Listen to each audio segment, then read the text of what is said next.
Il y a quelques temps en arrière, il y avait plusieurs paroles prophétiques qui ont été données. J'en relève deux. L'une qui disait que Dieu règne. Et ça a été affirmé ce soir. On a comme besoin de l'entendre, Dieu le sait. Et l'affirmation dans le monde spirituel et dans ta vie que Dieu règne. Dieu règne. Que les circonstances favorables ou non, eh bien, n'empêchent pas le règne souverain de Dieu. Ça ne veut pas dire que tout est aligné avec la volonté de Dieu, ce qui se passe, mais en tout cas, Dieu règne et il a cette autorité-là. Amen. On veut l'affermir dans la foi, dans une foi solide pour nous-mêmes. Et puis une autre parole qui dénonçait, qui mettait en lumière le pessimisme. C'était le 21 juin. Alors voici ce qui est, je lis tel qu'elle a été donnée. J'ai pensé que ça s'adresse à une personne, puis j'aime bien quelquefois regarder la définition sur mon attel. Je l'ai fait discrètement. Alors, c'est quoi le pessimisme ? Disposition d'esprit qui porte à prendre les choses du mauvais côté, même à être persuadé qu'elles tourneront mal. Donc le pessimisme, c'est une disposition d'esprit qui porte à prendre les choses du mauvais côté. Oh, de toute façon, je sais, j'aurai une mauvaise note à mon examen. Ça, c'est pessimiste. Ah, je sais, la Suisse, elle sera battue à l'Euro féminin face à... Ah, je sais. Vous voyez ? Non, mais c'est une mentalité. Alors voilà, je dis, les choses sont ce qu'elles sont. Mais une disposition, est-ce qu'on n'a pas ça, un peu un état d'esprit pessimiste ? On se dit, ah, de toute façon, vous voyez, ça commence comme ça dans nos pensées. Attention à ça. Est-ce que c'est conforme ? Est-ce que c'est la réalité de ce que vraiment le Saint-Esprit veut te donner à toi ce soir ? Si ce n'est pas le cas, il faut remettre en question ça et dénoncer, s'encourager les uns les autres. Hey, qu'est-ce que tu dis, mon frère, ma sœur ?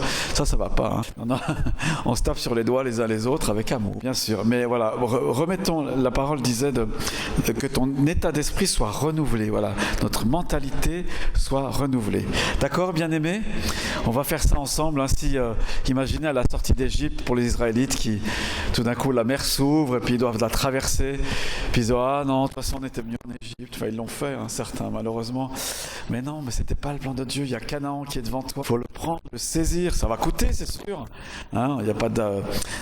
comment il disait, l'auteur français, là, à triomphe, à vaincre sans... panache, on triomphe sans gloire, quelque chose comme ça. Voilà. On veut des belles victoires. Ouais, voilà, vous me corrigerez, mes années de lycée sont loin. Donc, on veut vraiment saisir l'état d'esprit de victoire qui est dans le royaume de Dieu. Dans ce royaume-là, le royaume de Dieu, il y a un état d'esprit victorieux et pas pessimiste, négatif. Ça, on veut le laisser au royaume des ténèbres. Amen. Amen. Dimanche passé, j'ai partagé un message vraiment qui vibrait en moi, que j'ai intitulé « Se tenir prêt quand Dieu interviendra ». Je fais un petit résumé de cela parce que j'ai la suite aujourd'hui. L'athlète qui est dans un concours d'athlétisme de 100 mètres par exemple, vous avez vu, ils sont dans les starting blocks, ils sont prêts au coup de canon, au coup de fusil, au top départ. Ils sont prêts à se lancer et celui qui tombe juste, enfin qui part juste, etc., arrive juste. Voilà, tout est préparé, mais se tenir prêt quand Dieu va sonner de la trompette, être prêt. Alors, à la fin des temps, il faut que son Église soit prête et tous ensemble, on doit l'être. Et puis, dans nos vies personnelles, il y a peut-être un coup de trompette qui doit sonner, qui va te faire changer d'orientation, changer de quelque chose. Il y a des choses que tu pensais naturelles, puis tac, il y a un plan de Dieu qui se met en route.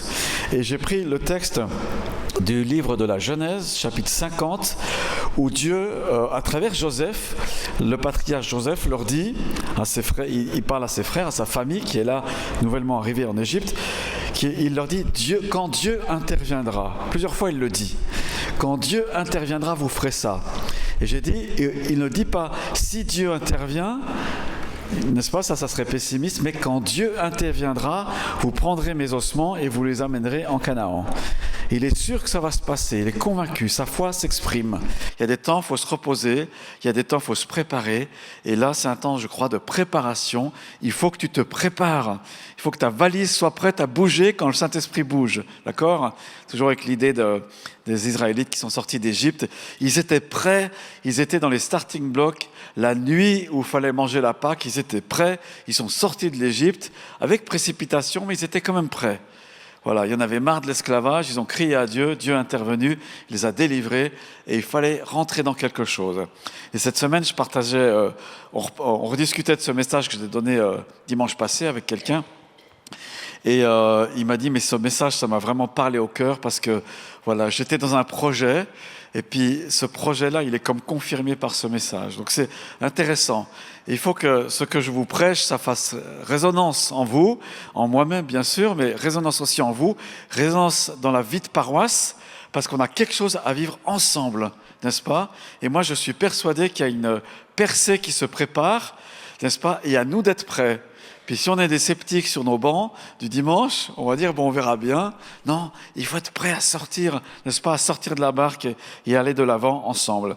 Je partageais le fait que, en attendant, on est là, et Dieu veut qu'on porte du fruit, qu'on soit prospère dans nos vies, là où il nous a placés, physiquement même, hein, c'est là, tu es là. Ne pense pas forcément à l'avenir en disant, ah, si seulement. Non, mais tu es là, et on est là pour porter du fruit. On pense aussi, c'était mon deuxième point, à la génération suivante, comme Joseph, il a béni ses enfants, ses petits-enfants et ses arrière-petits-enfants aussi. Il leur a transmis sa foi, il leur a montré que oui, Dieu allait intervenir. Et finalement, voilà, quand Dieu interviendra, vous serez prêts, vous ferez ceci, vous ferez cela. Donc je nous encourage. C'était aussi un fort encouragement pour moi, ce déménagement de l'école Timothée. Donc l'école chrétienne Timothée on est... comment dire, avec l'école Timothée, elle a déménagé une partie de ses meubles, il y a des nouveaux qui sont arrivés, puis je pensais beaucoup à ça, je dis, quand on a déménagé les meubles, plusieurs d'entre vous étaient là, oui, quand Dieu intervient, il faut être prêt, il faut être là au bon moment. Dieu s'arrange pour qu'on le soit, si on est fidèle à sa parole et à son esprit. Voilà, Dieu interviendra pour vous, il va intervenir pour nos vies, pour ta vie, il va intervenir. Tu es peut-être dans l'attente de quelque chose de fort, il va intervenir. Il a ses promesses. Les promesses ne sont pas pour les autres, elles sont pour toi. Il a des promesses pour nous en tant qu'Église et elles sont pour nous. Il y a un chemin qui est là, qui se prépare. Donc soyons prêts, même si c'est l'été, même si on aime bien nos chaises longues et nos parasols et ventilateurs, mais soyons prêts quand il faudra bouger ensemble. Amen. Vous pouvez me dire, mais qu'est-ce qu'on va faire? Moi, je ne sais pas tout, je ne sais pas. Le Seigneur le sait, mais je sais qu'en ce moment, il me dit, tiens-toi prêt. Donc, je vous le dis, au nom de Jésus, tenez-vous prêts pour ce qu'il a préparé. Voilà. Et dans le message qui suit ce soir, eh bien, voilà, on débarrasse le pessimisme, on n'en veut plus, n'est-ce pas, l'état d'esprit. Qui c'est qui est pessimiste ce soir? Il y en a qui sont pessimistes? Non? On vient de prendre la Sainte Seine. C'est pas... Ah oui, je pensais à ça pendant la Sainte Seine. En fait, quand on prend la Sainte Seine, c'est votre être régénéré qui prend la Sainte Seine. Vous n'êtes pas en train de nourrir votre chair qui n'a pas envie des choses de Dieu. Hein. On nourrit l'être régénéré. Le Laurent qui est né de nouveau, je l'ai nourri ce soir, j'ai pris par la foi le sang précieux de Jésus, le pain qui est là, qui me nourrit, qui me fortifie. Je me rappelle que Jésus m'a libéré du pouvoir du péché, etc. Voilà, ça m'a fait du bien. Et dans ce pessimisme, on le met dehors, il est crucifié, il est mis de côté. Amen. Voilà, je voulais aussi vous partager cela. Ce soir, dans la suite, alors on ne passe pas à Joseph, mais on va plus loin, beaucoup plus loin. Je prends un autre épisode biblique qui est peut-être un peu moins connu que la sortie de l'Égypte pour les Hébreux. Ils sont sortis d'Égypte, ils ont envahi Canaan, ils ont dû batailler pas mal de temps, etc. Il y a les épisodes où Dieu lève Samuel comme prophète, le jeune Samuel. Il y a toute une ère prophétique qui est là pour le pays d'Israël. Ils rentrent et ils ont des prophètes extraordinaires comme Élie, Élisée. Donc il y a toute cette période historique là. Ils demandent un roi, enfin c'est la même période plus ou moins, ils demandent un roi, Dieu leur donne un roi, etc. C'est des hauts et des bas dans cette période pour Israël. Il y a des gens super consacrés à Dieu, puis il y a des gens qui s'en fichent royalement de Dieu et de l'Éternel, pourtant qui a fait alliance avec eux. Voilà, les années passent, et puis à un moment donné, je la fais courte, Dieu est obligé d'intervenir et de juger. Et quand il y a un jugement qui est là sur son peuple, il l'exécute malgré tellement d'avertissements et d'encouragement à la repentance, au changement de vie. Le peuple continue, les rois continuent à pécher, à être idolâtres. Donc Dieu intervient à un moment donné, malgré tous ces avertissements, et il les chasse de leur terre promise. C'est un drame, hein, c'est pas quelque chose qui était léger comme ça, mais Dieu est allé, les a presque suppliés Il leur dit, mais je vous ai tellement jugé, tellement condamné dans Ésaïe, vous n'êtes pas repenti, je suis obligé d'utiliser la manière forte. Et la manière forte, c'est quoi? C'est de prendre un roi étranger qui va envahir le pays, la Palestine, et qui va prendre les forces vives, les jeunes gens, les intellectuels, etc. Il laissera les petites gens dans le pays, comme on dit, comme dit un texte aussi. Mais il va emmener tout ça à Babylone. Tous les Juifs seront en diaspora, dispersés. Et puis là, il y a la prise de conscience pour les Juifs qui disent « Mince, on a péché, on a fauté, on s'est trompé. Dieu a fait alliance avec nous et on s'est trompé. » Et lorsqu'il y a repentance, grâce notamment à la prière du prophète Daniel, Dieu entend ses prières et il va redonner à Israël son pays, sa terre promise. Après 70 années, voilà, il y a un break qui s'est fait de 70 ans à peu près, et Dieu permet qu'ils reviennent. Et ils ont compris la leçon, et ils se disent, mais on ne veut plus pécher comme avant, on ne veut plus désobéir à Dieu, alors on va être très strict. Ils deviennent un petit peu trop stricts, c'est la naissance des pharisiens, des sadducéens, qui seront opposés à Jésus. Voilà. Mais n'empêche, ils reviennent à l'Éternel, leur Dieu, et à ce moment-là, quand ils reviennent par un peu contingent, comme ça en Israël, c'est l'histoire de Néhémie, Esdras Néhémie, qui retrace cette histoire magnifique, qui n'est pas sans combat, sans difficulté, sans ennemi, mais Dieu les bénit. Et au même moment, quand le peuple d'Israël revient, ils ont à cœur de rebâtir la maison de Dieu. Le temple qui était détruit, le temple de Salomon, qui était glorieux humainement parlant, il a été détruit, il a été saccagé, et bien il faut le rebâtir. Donc ils se disent, on revient à Jérusalem, chacun retourne dans sa propriété, les chefs de famille reviennent dans leur propriété, et au bout d'un moment, ils se disent, bon, maintenant on va reconstruire Jérusalem, on va reconstruire la muraille de Jérusalem, c'est Néhémie, et on va rebâtir la maison de Dieu. Mais, c'est pas si simple. Parce qu'au moment, plus ou moins, où ils se mettent ensemble pour rebâtir, eh bien, qu'est-ce qui se passe? Comme toujours, là c'est pessimiste, il y a un ennemi qui arrive et qui essaye de l'intérieur de détruire, de saper le moral des gens, de leur dire « mais vous n'allez pas bâtir ça, c'est pas possible, on ne vous le permet pas ». Donc de l'intérieur, mais aussi de l'extérieur. Parfois, on a des ennemis à l'intérieur de nous, des mauvaises pensées, le pessimisme et autres, le doute, on verra bien, etc. Et puis de l'extérieur, il y a des gens et d'autres personnes qui s'y mettent, des situations. Oui, on a un ennemi spirituel. Il faut prendre autorité, nous, en Christ. Voilà, donc les ennemis se lèvent et les gens sont découragés. Ils ont bien recommencé à bâtir la maison de Dieu, mais là, ils sont découragés. Et on arrive à ce moment-là, qui est un instant T pour Israël, et Dieu suscite des prophètes, Agé, Zacharie, notamment ceux-là, ces deux prophètes-là, qui se connaissent bien. Le prophète Agé, on va lire un texte, c'est une prophétie qu'il donne à ce moment-là, et je dis qui? Zacharie, qui va être un exhorteur, un encourageur par des visions extraordinaires. Donc vous avez l'autorité civile, Zorobabel, vous avez l'autorité spirituelle, qui est Josué, c'est pas le même Josué du temps de Moïse, c'est un autre. Ils sont là.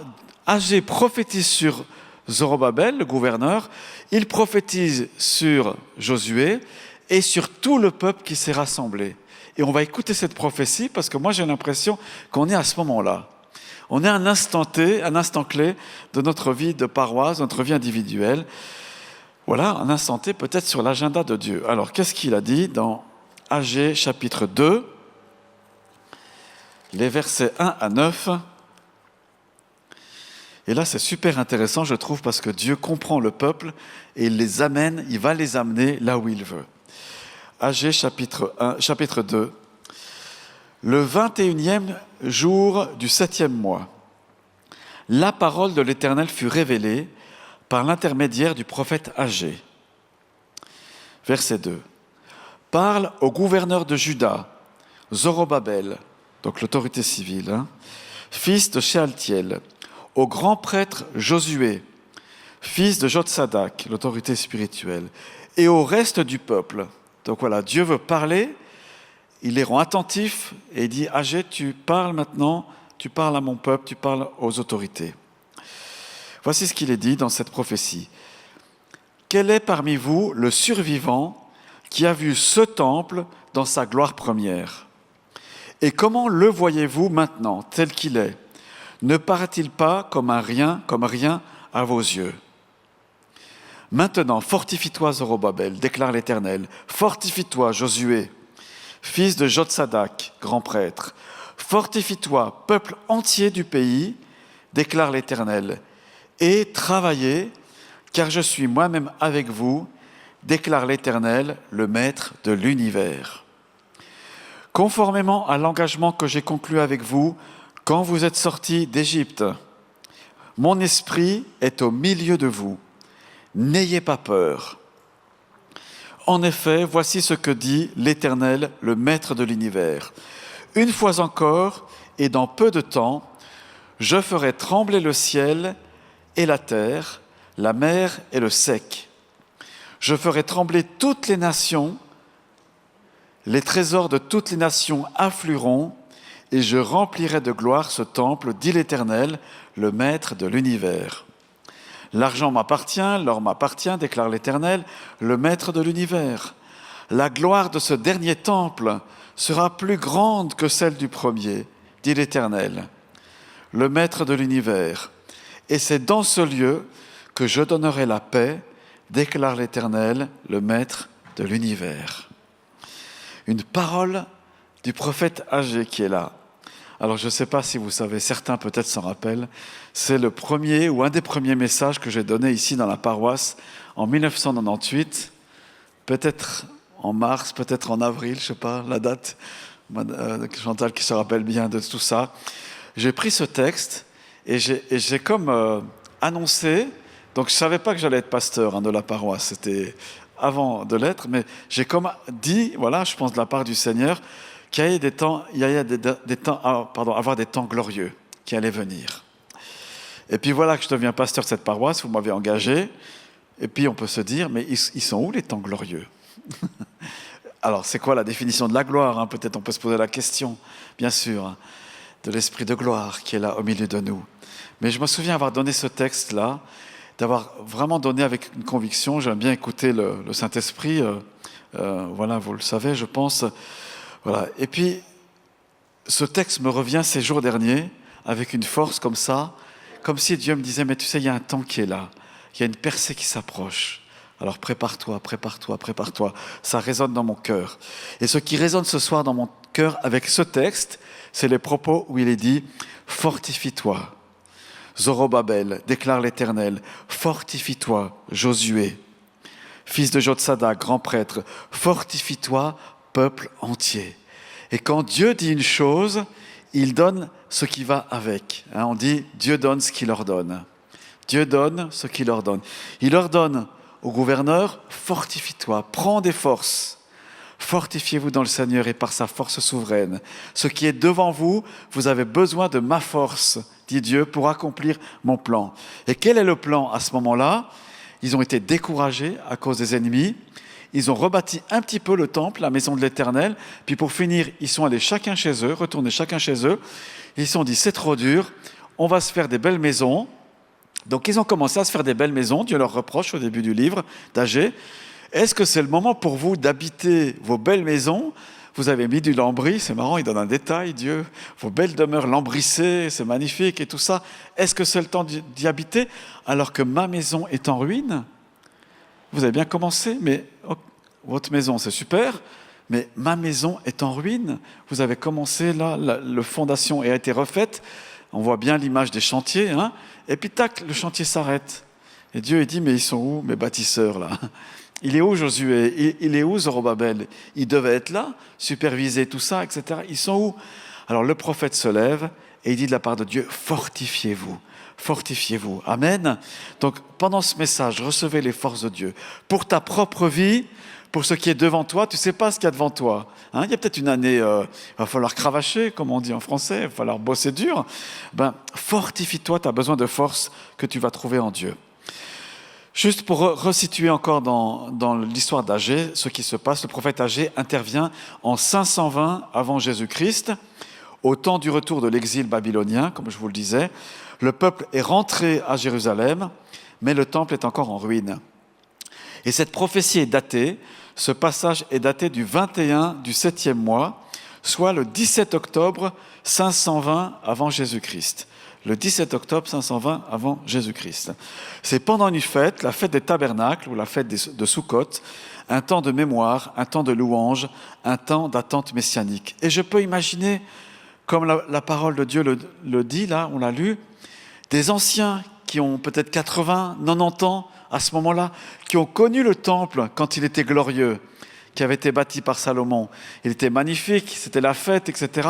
Ils voyaient ce temple, et puis après ce temple a été détruit. Ils ont été en exil, ils sont âgés, ils sont vieux, grands-parents, etc. Ils reviennent à Jérusalem, et qu'est-ce qu'ils voient? Des ruines. Ils se rappellent ce temple glorieux qui était là, et le temple de Jérusalem. Aujourd'hui, ils s'assoient, ils pleurent sur eux-mêmes, mais ce temple, comment il pourra être rebâti? On n'a pas les sous qu'il faut. Ils regardent leur poche, on n'a pas les sous, le voyage nous a coûté, etc. Ils n'ont pas les sous. Et Dieu leur dit, vous vous rappelez, certains parmi vous les plus anciens, le temple, je vais faire quelque chose de tellement nouveau que la gloire, et ça va se passer, quand Jésus va être dans le temple, ça sera la gloire de l'Éternel. Quand ils vont rebâtir ce temple, la gloire de cet ancien temple, ça sera une chose, mais la gloire à venir, elle sera beaucoup plus grande. Dieu veut glorifier son Église. Dieu va glorifier son Église. C'est elle qui l'utilise pour glorifier son nom. Par des vies restaurées, par des vies changées, par des Onésiens qui vont avoir leur vie transformée. Certains ne le savent pas encore. Ils sont dans les problèmes, dans les soucis, etc., de santé, etc. Dieu va intervenir dans leur vie, peut-être par ton témoignage, par ton partage, et ils vont être des pierres vivantes qui vont glorifier Dieu dans ce nouveau temple qui est en train de bâtir. Et nous, on regarde autour en disant « Mais Seigneur, comment tu vas faire ?» C'est le boulot de Dieu. À nous de nous fortifier, de dire chaque matin « Seigneur, je crois ». Chaque matin, de dire « Seigneur, je prie et je bénis les habitants de cette région. Je les bénis. Qu'ils se préparent à la gloire de Dieu dans leur vie. » On parle dans l'esprit, là. C'est assez surréaliste, mais on le fait. Et c'est ce qu'ils ont fait au temps du prophète Agé. Cette parole d'Agé et celle de Zacharie a remis debout tout le peuple. Ils se sont levés comme un seul homme et ils ont rebâti la maison de l'Éternel. Ils se sont unis. Ils se sont dit, maintenant, on croit à la parole de l'Éternel. Ils avaient le livre de l'Exode, pour eux, les livres de Moïse. Ils n'avaient pas toute la Bible comme nous aujourd'hui, mais ils avaient quelques écrits. Dieu leur dit dans ce texte, ma parole est là, croyez à ma parole. Je vous l'ai donnée au temps de Moïse, cette parole-là, croyez-y, et croyez à la parole prophétique. On ne les met pas sur le même plan. Bien sûr, cette parole, elle est là, écrite, immuable, éternelle et merveilleuse. Mais le Saint-Esprit qui veut agir en nous et au travers de chacun de nous, cette parole, elle veut nous mettre debout, nous unir, nous réveiller, nous donner un esprit d'ardeur pour bâtir, selon l'Esprit, la maison de l'Éternel. C'est-à-dire, voilà, faire ce qu'il nous demandera, chacun pour notre part. Amen. Moi, je crois trop fort à ça. Je me réjouis, n'est-ce pas? Peut-être qu'il fallait attendre plus de 25 ans, plus de 30 ans, je ne sais pas. La paroisse 1978, elle a quel âge cette année? 37 ans? 47 ans. 47 ans. La paroisse donnée à 47 ans. Bon anniversaire. Amen. Voilà, mais Dieu est en train de faire quelque chose, les amis bien-aimés, croyez-le, au-delà de nos sensations, au-delà de... Voilà, Dieu a parlé, Dieu a dit des choses. Nos anciens qui nous ont précédés, ils sont là pour nous dire, oui, enfin, ils nous parlent à quelque part, les hommes de foi, les femmes de foi. On a vécu ces choses-là, on revenait de l'église de Babylone, et on n'avait rien dans nos poches, mais Dieu a béni, Dieu a fait grâce. Dieu nous a montré, il a rétabli Israël, il a donné une nation forte et glorieuse à ce moment-là. Grâce à la parole des prophètes. Amen. Merci Seigneur. Le peuple avait commencé à rebâtir, ça je l'ai dit. Donc Dieu les relance ici par sa parole. L'importance de la parole de Dieu qui nous guide aujourd'hui comme hier. Ils ont été guidés par la parole des prophètes, par la parole de Dieu. Aujourd'hui, la parole de Dieu veut nous conduire, nous guider. Alors, ces derniers temps, je vis un peu des choses bizarres.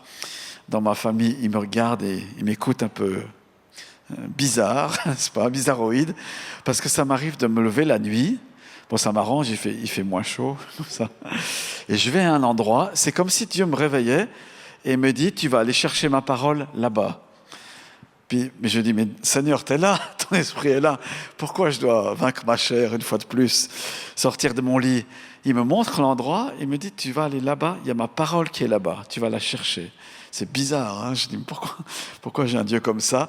Mais je dois aller à un endroit, et puis quand je vais là-bas, je me mets en prière simplement, et la parole, c'est comme si elle tombait sur moi.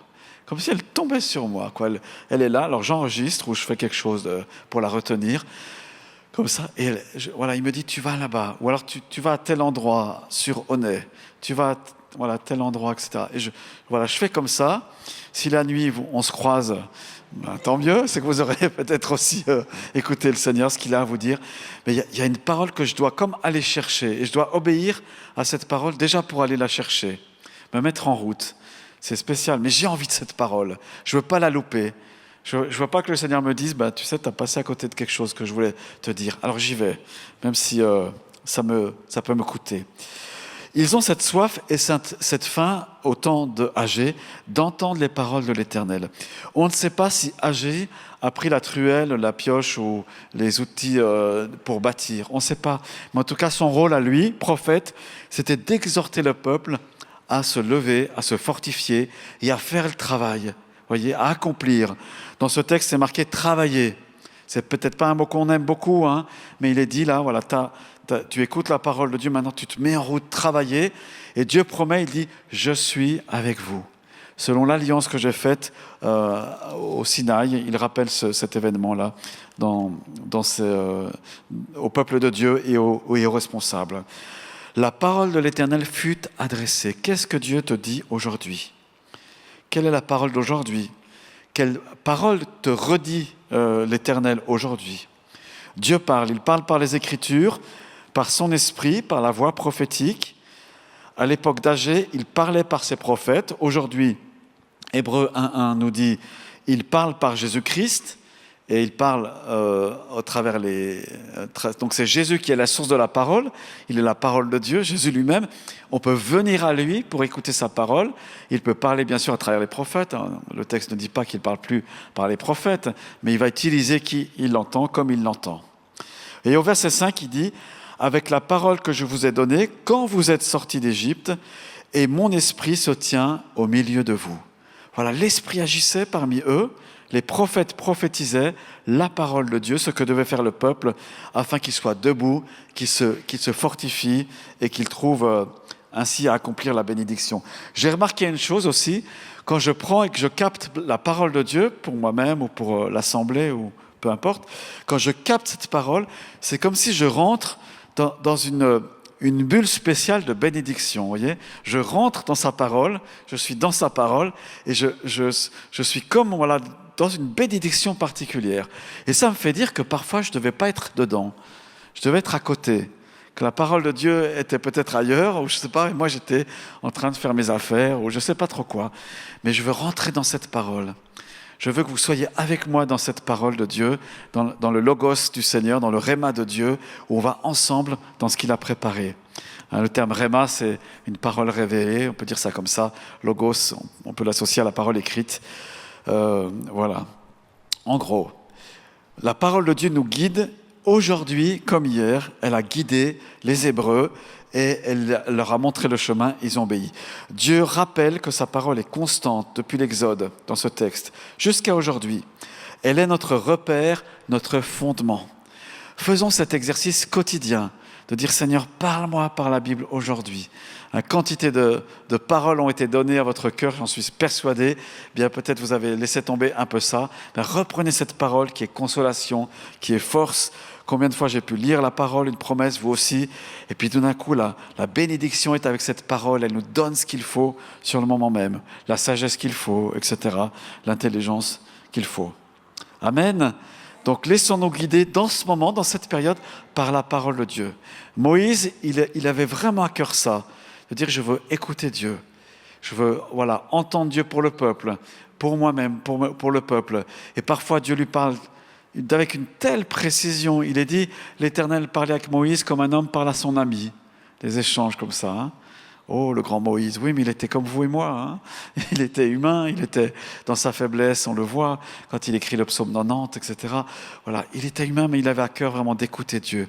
Peuple de Dieu, ayons à cœur d'écouter notre Père. Il y a un verset qui dit « Oh, Israël, si tu m'écoutais », Dieu se plaint que Israël n'écoute pas. « En un instant, j'humilierai tes ennemis. » Parfois, un jour, Dieu m'a dit « Mais écoute, tu sais, si tu m'écoutais plus, il m'avait repris par rapport à ça, si tu allais plus dans ce sens-là, tu expérimenterais beaucoup plus de paix, beaucoup plus de bénédiction dans ma vie. » Ça m'a secoué intérieurement. Je me dis « il faut que j'écoute plus. » La porte dit « Amen ». Le Saint-Esprit souffle. On fait une petite pause.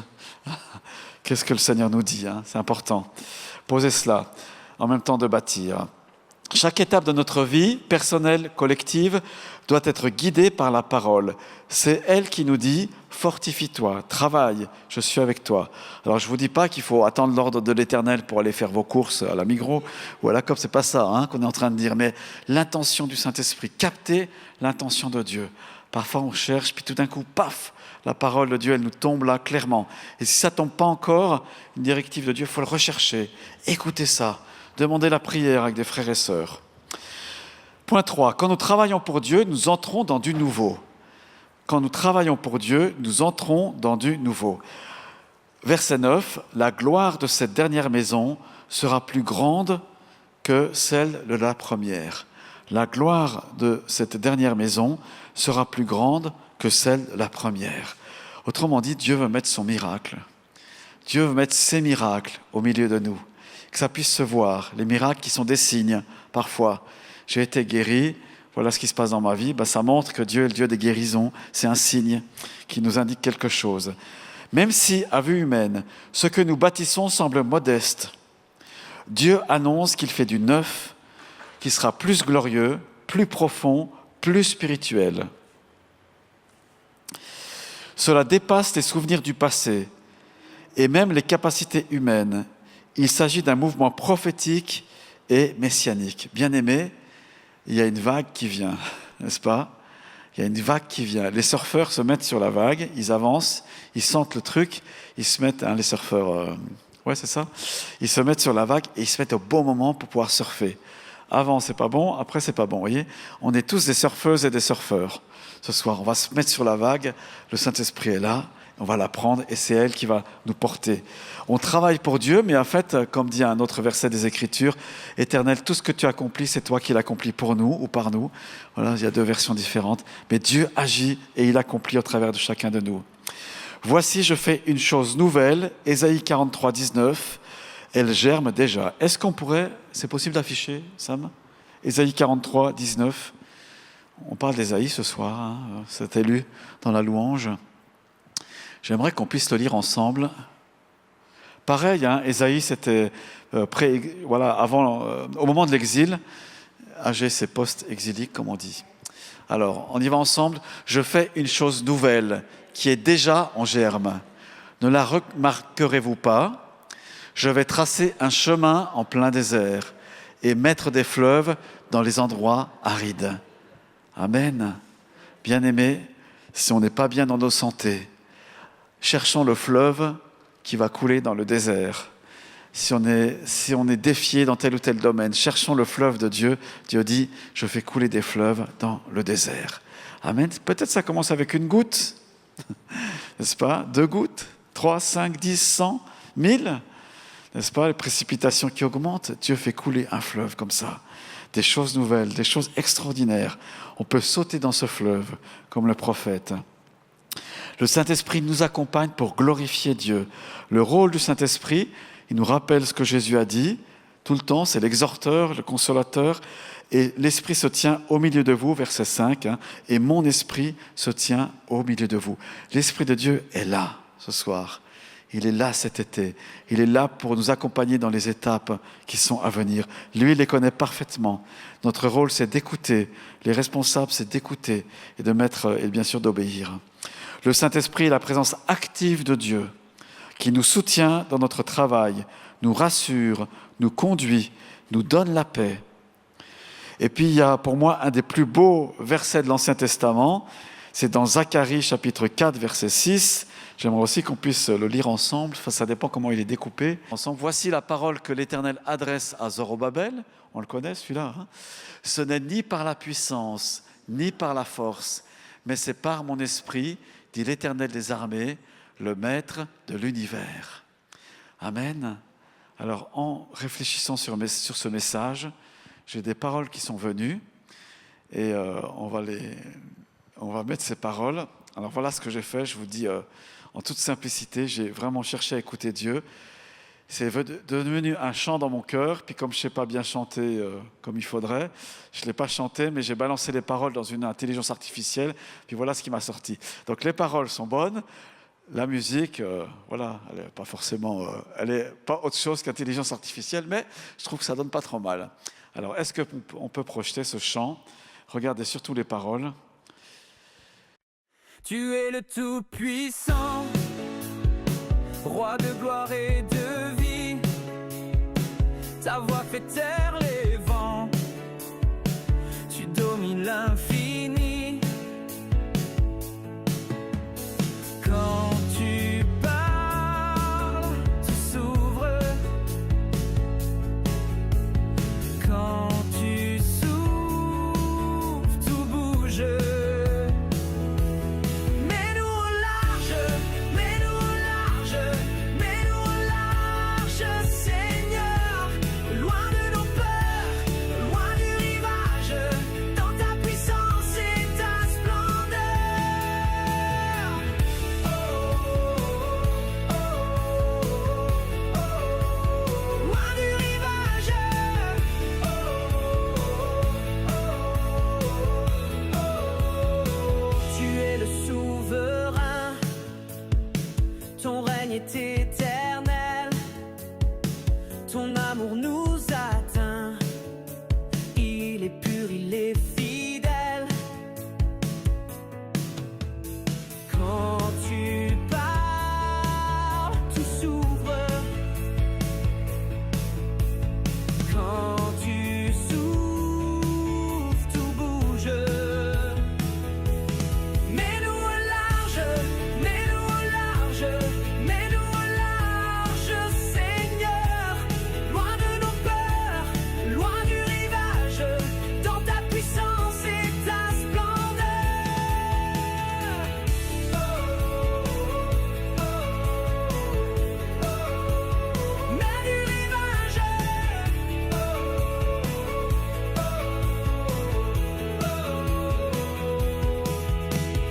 nous laisserons tout pour te suivre, même sur l'eau si tu l'ordonnes. Ta parole suffit pour nous faire vivre. Tu es Jésus, notre horizon. Mets-nous au large, mets-nous au large, mets-nous au large, Seigneur. Loin de nos peurs, loin du rivage, dans ta puissance et ta splendeur. Oh, oh, oh, mets du rivage. Oh,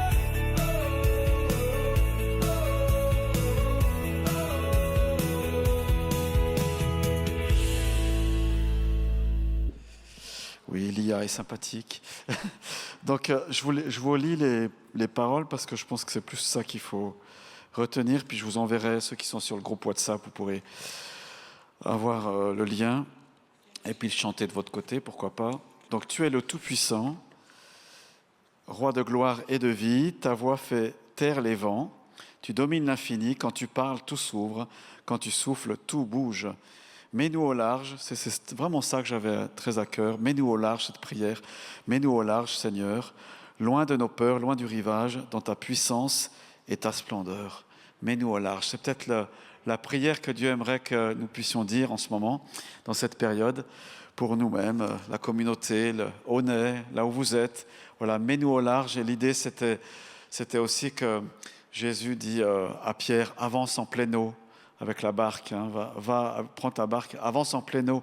Seigneur, on a travaillé toute la nuit, on a été bredouille. Mais voilà, avance en pleine eau, jette ton filet. Sur ta parole, je jetterai les filets. Il avance en pleine eau, Pierre et ses amis et frères, et ils prennent la pêche miraculeuse, comme ça s'appelle. Voilà, c'est peut-être un cri qu'il faut faire monter du cœur. Mets-nous au large. Je remettrai juste peut-être, si on peut le remettre à la fin, si ça joue, du message. Merci beaucoup. Voilà, donc je vous partageais, quand nous travaillons pour Dieu, nous entrons dans du nouveau. Ça, c'est aussi intéressant. En fait, il y a dans ce royaume de Dieu qu'il nous faut saisir, découvrir. Il y a comme quand on fait un pas, ce royaume avance avec nous. On est dans ce royaume de Dieu. Vous voyez, on est en rythme avec le royaume de Dieu, le cœur de Dieu. Et quand Dieu dit là, au travers du prophète, je suis avec vous, travaillez, allez-y, dès qu'ils vont reprendre la pioche, la pelle, voilà, Dieu va bénir, Dieu va faire prospérer cette nation. Le Saint-Esprit nous accompagne pour glorifier Dieu, et mon esprit se tient au milieu de vous, je le disais tout à l'heure. L'œuvre de reconstruction n'est pas seulement physique, mais spirituelle. Le temple d'aujourd'hui, c'est l'Église, le peuple de Dieu, un lieu d'habitation pour l'Esprit. On pourrait presque dire, en fait, que dans cette région, l'Église, le temple de Dieu, la maison de Dieu, le sanctuaire de Dieu est à rebâtir, à reconstruire. Il y a quelque chose qui est à faire, pas seulement nous, notre communauté, mais pour la ville, pour la région. Cette région-là, moi je trouve, je ne suis pas pessimiste, mais je trouve que globalement, il y a un état d'esprit qui est là sur Aunay, qui montre qu'il y a beaucoup de gens blessés, beaucoup de gens qui rament dans cette vie. C'est difficile pour ces personnes-là. Voilà, l'aide sociale fonctionne beaucoup, c'est comme ça, il y a des besoins énormes, et Dieu veut bénir, quoi. Dieu veut une maison d'adoration où les gens vont pouvoir être reconstruits dans leur vie, et là on en est persuadé. Ce texte est un appel à l'unité et aussi à la responsabilité commune. Chacun est responsable. Zorobabel n'aurait pas pu construire la maison de Dieu tout seul, Josué non plus, mais ils ont fait ensemble. Et Dieu leur dit, fortifie-toi, peuple tout entier, et travaillez. Il y a un appel à l'unité, plus seulement être chacun dans sa maison, dans sa demeure, bien propre, bien nettoyé, non, mais à travailler ensemble. Dieu s'adresse aux responsables, mais aussi au peuple entier. Chacun a une place, chacun est appelé à fortifier et à contribuer l'œuvre commune. Et en fait, je termine avec ça, combien c'est important ensemble de saisir la vocation, l'appel que Dieu a pour nous, de le faire ensemble, de travailler ensemble, n'est-ce pas? Pas chacun de notre côté, pas en disant, voilà, je fais comme je veux de toute façon. Voilà, non, mais il y a une nuée, il y a une gloire qui est là à travailler ensemble, d'un même cœur, d'une même pensée, dans la même direction, avec nos différences, nos talents, etc. Mais on travaille ensemble. Dieu veut travailler encore dans ce sens-là. Imaginez que demain, Dieu nous dise clairement, et que ça soit reconnu vraiment comme parole de Dieu, qu'il ne faut plus faire comme ça, mais comme ça. Un changement radical dans la paroisse. Est-ce qu'on serait prêt? Ou est-ce qu'on va discutailler, comme certains dans le désert, avec les Hébreux? Ouais, mais il n'y a pas que, vous voyez, ils ont râlé, ils ont murmuré, ça c'est mal fini pour eux. Mais est-ce qu'on se dit, si on reconnaît cette parole, de dire oui, là on reconnaît ensemble, on va aller ensemble dans la même direction. D'accord? Qu'on puisse se mettre à genoux ensemble, de dire oui Seigneur, on se soumet à ta parole, peu importe qui la donne à la parole, mais si on la reconnaît qu'elle est là, qu'elle soit une parole prophétique, confirmée ou d'une autre manière. Et quand le Saint-Esprit dit, qu'il puisse trouver nos cœurs à dire oui, ensemble, on va de l'avant. Amen. Moi, c'est ce que j'avais envie de vous laisser ce soir, pendant ce temps de vacances. On va peut-être remettre ce chant, puis après, moi, je vous propose qu'on puisse prier à 2-3 pour voilà, fortifions-nous ensemble par la prière, travaillons ensemble aussi. Est-ce que c'est faisable, Samuel, Dirk? On regarde. Voilà. Puis on s'attache aux paroles, si jamais. Et se met-nous au large, qu'il puisse résonner dans nos cœurs. Pas forcément, d'accord. Bon, tu fais de ton mieux, on verra. Merci notre Père Céleste pour cette parole prophétique que tu as donnée au peuple, à Zorobabel, à Josué. Nous croyons, Seigneur, qu'elle est pour notre temps, qu'elle va nous mettre en route, qu'elle va nous aider à être dans ce que toi tu veux, pas à côté. Fais-nous cette grâce d'avoir cette intelligence, d'être unis de cœur, malgré nos défis personnels, Seigneur, qu'on puisse avancer ensemble, même si c'est les vacances, même si c'est un temps plus de relâche, eh bien on veut avancer ensemble et se dire oui Seigneur, nous voici devant toi, nous voulons faire ta volonté, quitter l'Égypte lorsque le timing est là, si c'est la nuit de la Pâque, la fête de la Pâque, nous voulons quitter l'Égypte sur ton ordre. Mets-le dans nos cœurs, Seigneur, ensemble. Je demande que tu nous mettes au large, au-dedans de nous, Seigneur, afin que chacun soit apte à entendre ta volonté, à la comprendre si nécessaire, mais à obéir en tout cas. Merci, Seigneur, pour la puissance de ton Esprit Saint. Merci pour ton appel sur notre communauté et dans les vies des uns et des autres. Seigneur, ça peut être un appel à se marier, un appel à être célibataire, un appel à changer d'emploi ou être dans l'emploi là où on est, ou peu importe, Seigneur, ce que tu as prévu. Nous voulons suivre ton appel et ne pas regarder à nous-mêmes, Seigneur, ni à nos ressources, mais regarder à tes projets qui sont éternels, qui sont vastes, plus vastes en tout cas que nous l'imaginons. Comme tu as dit dans Ésaïe 43, Seigneur, et nous nous accordons avec cette parole du prophète, tu fais une chose nouvelle, elle est en germe. Seigneur, nous l'arrosons par nos prières, nous l'arrosons par notre intercession, nos supplications, dans le nom puissant de Jésus-Christ. Merci pour ce que tu es en train de faire dans la communauté. Merci pour toutes ces années, Seigneur, ces 47 ans qui ont été vécus dans la paroisse. Merci pour les personnes, chaque frère et sœur, les conversions, les baptêmes, tout cela qui a été vécu. C'est comme des temps de préparation pour que ton temple soit glorieux et reflète vraiment ton nom. Seigneur, nous ne voulons pas négliger ces temps de préparation, nous les accueillons. Et aujourd'hui encore, c'est un temps où on se prépare pour lorsque tu vas agir, lorsque tu vas puissamment agir, eh bien, nous allons pouvoir être prêts parce que tu nous auras formés, tu nous auras encouragés, nous aurons pu écouter la voix de ton Saint-Esprit. Merci, Père Céleste, au nom de Jésus-Christ. Amen.